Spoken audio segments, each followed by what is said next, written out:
ଡାକିବ ମୋତେ। ଗୋରୁ ଘେନି ଫେରି ଆସିବା ବେଳକୁ ତାହା ପାଇଁ ଜଗି ବସିବି ପଥେ। ହେଲା। ତାପରେ ଯେବେ ବିକା ଆସିବ କୋଳି କାନ୍ଦି କିଏ କରିବ ଓଳି। ଚଳି ହେଉଥିଲେ ଦୋଳି ବୋଳି ହୋଇ ଦୋଳିରେ କରିବ କାନି ପଣତେ। ହେଲା। ଏଠି କ'ଣ କହୁଛନ୍ତି ନିଜେ ଯଶୋଦା କହୁଛନ୍ତି ଯେ ମୋର କ'ଣ ଦେଖିବୁ ନା ଖେଳିକି ଆସିଲେ କ'ଣ ହୁଏ ସାଧାରଣତଃ ଦେହ ହାତ ଧୂଳି ହେଇଯାଏ।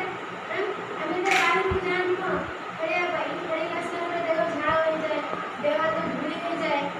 ଯଶୋଦା କହୁଛନ୍ତି କ'ଣ ଯେବେ ବିକା ଆସିବ କୋଳି, ଯେ କୋଳି ବିକା ପାଇଁ ଆସିବ ମୋର କିଏ ଅଳି କରିବ କାନ୍ଦିକି।